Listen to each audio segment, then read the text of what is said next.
अब स्टार्ट। बिस्मिल्लाहिर्रहमानिर्रहीम। मेरे दोस्तों, साथियों, भाइयों, बहनों, नौजवानों, आप सबको मेरा सलाम मोहब्बत पहुँचे।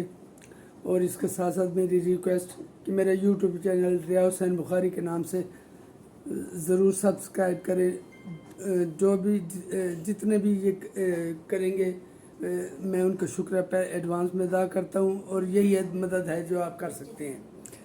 इसके अलावा कल मैंने जो एक वीडियो की थी, वो अरशद नदीम ने जो कारनामा सर अंजाम दिया है, हर कंट्रोवर्सी अलग रखते हुए, और उस पर जो इनामात की बारिश हुई है, वो यकीनन उसमें उसका हक था कि उसने वो काम कर दिया जो 92 के वर्ल्ड कप के में किया था। उससे 1000 गुना बेहतर बड़ा कारनामा उसने सर अंजाम दिया है। और वो भी अपने अज़ली दुश्मन इंडिया के ख़िलाफ़। लेकिन मैं उस माँ की का शुक्रिया अदा करता हूँ, तारीफ़ करता हूँ, जो इंडिया के हारने वाला है, पता नहीं उसका क्या नाम है। उसकी माँ ने कहा अरशद नदीम भी मेरा बेटा है, हमारे लिए सिल्वर ही काफ़ी है। और उसने अरशद नदीम को अपना बेटा कहा है। ये तरीका होता है खेल दो मुल्कों को करीब लाने का। 92 के वर्ल्ड कप में तो जो हुआ था, चाहे उसके पीछे गोड स्मिथ की गंदी जहनीत, मुस्लिम इस्लाम दुश्मन जहनीत थी, उसने इसको फेम दिलवाना था लंगड़ेस्तान को, और वो वर्ल्ड कप जीत कर उसे वो फेम मिला। हालांकि उस पर काम तो पहले शुरू हो चुका था। हकीम सईद और डॉक्टर इसरार बता चुके थे कि ये एक यहूदी लाबी एक ऐसा एक्स पाकिस्तानी क्रिकेटर तैयार करे जो पाकिस्तान में उनके मफादात की निगहदाश्त करेगा। और वो बुक छपी थी 94 में। डॉक्टर इसरार ने खिताब किया था, वो 90 में किया था शायद, 19 या 91 में। तो पीटीआई, मैं वो लफ्ज़ नहीं कहना चाहता, वरना इस मुताबिक वो बहुत सारे बनते हैं कि पीटीआई को मैं पागल तरीन इंसान भी कहता हूँ, लेकिन एक और लफ्ज़ है वो मैं नहीं कह सकता ओपनली।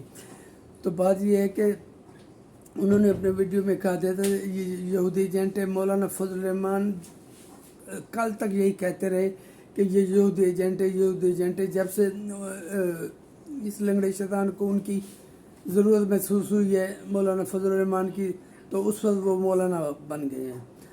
लेकिन मौलाना कच्ची गोलियां नहीं खेला हुआ, वो इसके झांसे में नहीं आने वाला।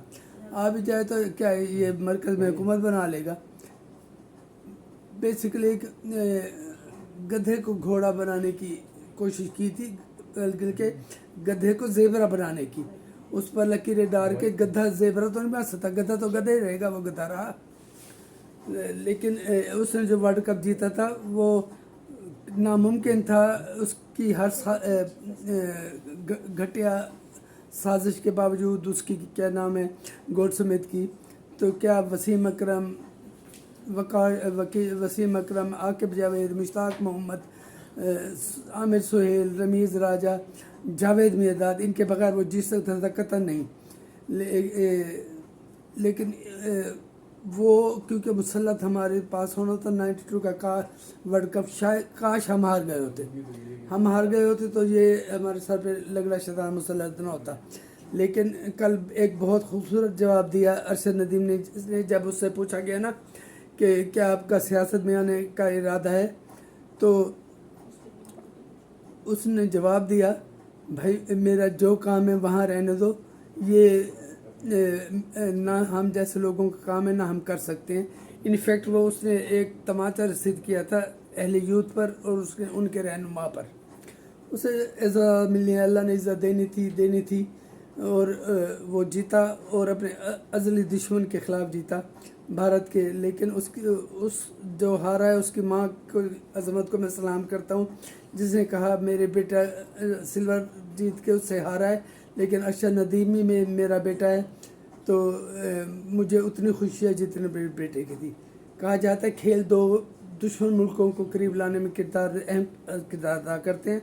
तो इस मिसाल से मैं ज़ाती तौर पर बहुत मुतासिर हुआ हूँ। बहरहाल आज एक और बहुत बड़ा वाक़या हुआ। एक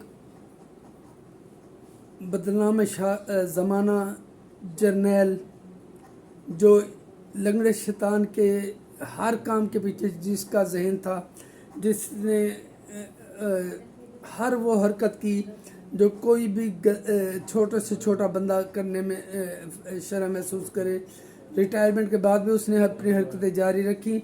और ये वही फैज़ हमीद है जिसने फैज़ाबाद में धरना दिलवाया था और फिर वहाँ एक फ़ौजी अफसर को पैसे बांटते भी दिखाया गया था, कोई जो 2,000 बांट रहे थे जो धरने में शरीक थे।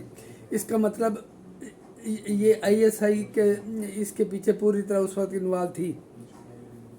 तो काजी फ़ाइज़ ईसा साहब ने उस वक्त उनकी सरबराही में जो बेंच बना था तो ये डिक्लेयर किया था कि ये प्लानिंग है और इसमें ये शख्स शामिल है, इन्हें सज़ा दी जाए, जिसमें फैज़ हमीद भी शामिल था। ये अब हमारी खुशकिस्मती कहें कि अल्लाह ने हमें हाफिज़ सैयद आसिम मुनीर जैसा जर्नैल दिया, चीफ ऑफ आर्मी स्टाफ, जिसने अपने घर से सफाई शुरू की है। होता था, पहले भी होता रहता था, लेकिन जो वो पता नहीं चलता था छोटे छोटे लेवल पे, लेकिन इस लेवल तक हाथ डालना आसिम मुनीर का काम है और मैं उन्हें सलूट पेश करता हूँ इस तरह। और ये हर पाकिस्तानी के जज्बात हैं। आज जनरल फैज़ हमीद पर हाथ डालकर साबित कर दिया गया कि उसके बारे में जो कुछ कहा जाता था वो सही था, क्योंकि ये नामुमकिन है। फ़ौज उस वक्त तक किसी को नहीं इस तरह नहीं पकड़ती कि जब तक उनके पास ठोस सबूत ना हो। जो किसी घर से जो इसके खिलाफ होती रही कि 400 तोले सोना भी उठा गए, ये भी पता नहीं कितना पैसा ले गए, बाकी कुछ चीज़ें वापस कर दी। फिर उन्हें कन्विंस भी किया जाता रहा कि हमारे साथ रियल स्टेट में इन्वेस्टमेंट करते रहना। बहरहाल उसने रिटायरमेंट के बाद भी अपनी हरकतें जारी ना रखी जो कि रिटायरमेंट से पहले थी। उसने पूरी कोशिश की, लंगड़ा शैतान ने, कि अपनी ये ख्वाहिश पूरी करने की कि वो फैज़ हमीद को चीफ ऑफ आर्मी स्टाफ बनाए। लेकिन अल्लाह ने कब तक पाकिस्तान को चंद लोगों के हाथों में खिलौना बनने देना था। आखिर वो शख्स आ गया है कि जिसने जर्नैलों पर हाथ डालना शुरू किया है और अपने घर से सफाई शुरू की है। और अब उन 8 काले भूंडों को भी चाहिए और उसके फॉलोअर्स को कि वो इंसाफ के नाम पे जो इंसाफ का कत्ल कर रहे हैं वो भी खुदा से माफ़ी मांगे और अपनी जो फ़र्ज़ है उससे खुदा को हाजिर जिसका और आइन का जिसके तहत वो हल्फ उठाते हैं, खुदा को हाजिर नाज़िर जानकर वो उस पर पूरा अमल करें और जो मुस्तहिक है उसे इंसाफ ना दें। इस फैसले को जो से दुनिया के कोई कानून ना जुल्फ़िकार भुट्टो के फैसले को माना है। 45 साल बाद काज़ी फ़ाइज़ ईसा ने आके उन्हें मासूम डिक्लेयर किया। उनके बेंच सरबराही में फुल बेंच ने उन्हें कहा था उन्हें इंसाफ नहीं दिया गया जुल्फ़िकार भुट्टो को और वो मासूम है। अब वो तारीख़ के सफ़ों में तो वो मासूम साबित हो गए, लेकिन अमल करने के बाद फांसी दे दी गई। पाकिस्तान का पहला मुंतखब वज़ीर आज़म जिसने इस्लामी दुनिया की सबसे बड़ी ताकत पाकिस्तान को बना दिया था, एटॉमिक पावर बना दिया था और पाकिस्तान को एक टूटे हुए बिखरे हुए पाकिस्तान को यकजा करके इस्लामी दुनिया की सबसे बड़ी ताकत साबित कर दिया था। और अगर अल्लाह उन्हें मोहलत देते फर्दर तो वो पता नहीं आज हम कहाँ होते। और उसके बाद एक जितने भी आते रहे कठपुतलियाँ आती रहीं और इसने तो लंगड़ा शैतान ने मानिया डियालवी ने तो हद कर दी ना, कि जो खुद कहता है कि मैं तो जब मेरे बंदे पूरे नहीं हो रहे थे मैं कहता था इन्हें कि हम जर्नैलों को कि मेरे बंदे पूरे करें, ख़ास कर बजट के मौके पर, क्योंकि अगर बजट मंजूर ना हो तो हुकूमत टूट जाती है। कि इसका मतलब है हुकूमत इस काबिल नहीं है कि वो कर सके जो बजट मंजूर नहीं करा सी। उस वक्त वो बंदे इकट्ठे करके लाता था। यही फैज़ हमीद जर्नैल था, लेकिन वो जर्नैल कराने के काबिल नहीं है। और फिर जब वो वक्त भी मुझे याद है जब ये हर प्लानिंग में शरीक होता था।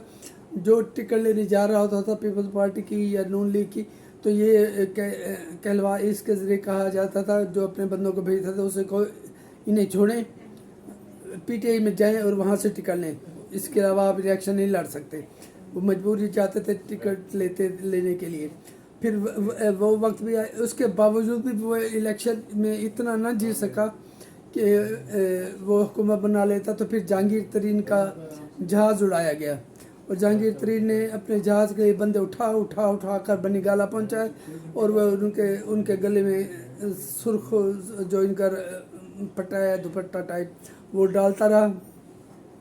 और इन दो रंगों पे जो कि पीपल्स पार्टी में भी के झंडे में भी शामिल है, किसी यूथी ने तनकीद की थी कि काला रंग अंधेरे का होता है, तबाही का होता है, और सुर्ख रंग जो होता है, सब्ज़ रंग जो होता है वो पता नहीं, वो अजीब सी बात लिखी थी उसने।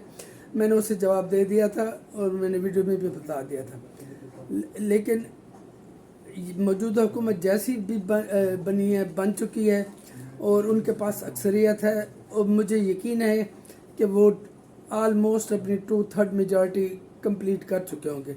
ये मैं अपनी बहुत ज़ाती सोच दे रहा हूँ कि आप किसी भी कुछ भी हो, ये रिटायरमेंट के कानून में तब्दीली करनी चाहिए ताकि पाकिस्तान जिस सीधे रास्ते पर चल पड़ा है उस पे ये साबित कदमी से चलता रहे और तरक्की की रफ्तार बढ़ती रहे। वो उससे ये फ़ायदा होगा कि काजी साहब को मज़ीद अरसा मिल जाएगा, मोहलत एक्सटेंशन की ज़रूरत नहीं पड़ेगी, और जनरल आसिम मुनीर साहब को भी मिल जाएगा मौका। यही बात यूथ से हज़म नहीं हो रही कि अगर ये हो गया तो वो, जिसे मैं शाह कहना भी शाहों की तौहीन समझता हूँ, मंसूर अली शाह जो आने वाला चीफ जस्टिस है, ख़ुद को अल्लाह ना करे कि वो कभी चीफ जस्टिस बने, वरना हमारे मुल्क का एजेंडा जो हमारे मुल्क का हाल वो करेगा जो लंगड़ा चाहता है।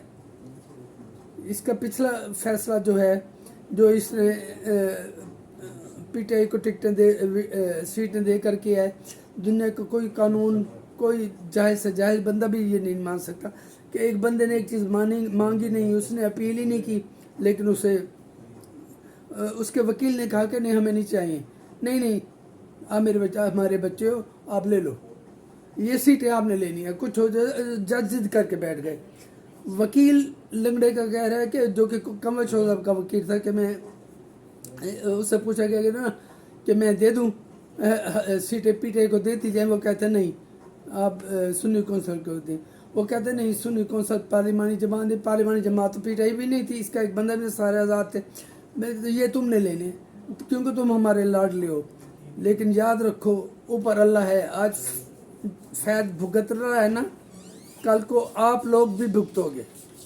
और मौलवी मुश्ताक और का हशर याद रखना, जिसका जनाजा भी पढ़ने वाला कोई नहीं था, जो शहर की बच्चों ने हमला कर दिया था और 5 बंदे जनाजे में शहीद हो गए थे। शहीद ही कहा जा सकता है, लेकिन उसका जनाजा भी नहीं ना हुआ, कोई पढ़ने वाला नहीं था, जितना हमला किया था शहर की बच्चों ने, ये दुनिया में दिखाया था।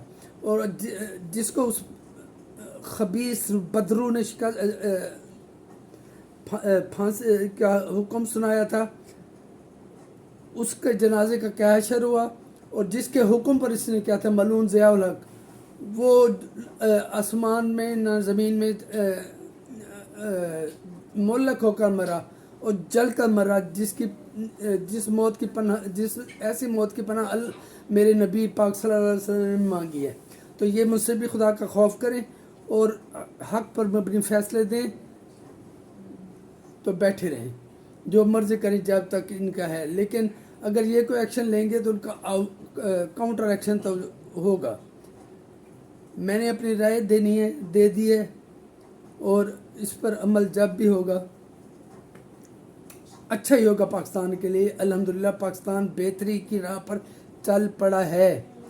जो पिछले 38% तक महंगाई चली गई थी, वो अब 11% पे आ गई है, और अल्लाह करे वक्त आए कि महंगाई कमी के फ़ायदे अवाम तक, गरीब अवाम तक भी पहुँचे, और हुकूमत इससे जान छुड़ाए, इस अजाब से, लगने शैतान से, اور عوام کی بھلائی کی طرف توجہ دیں. بہت بہت شکریہ.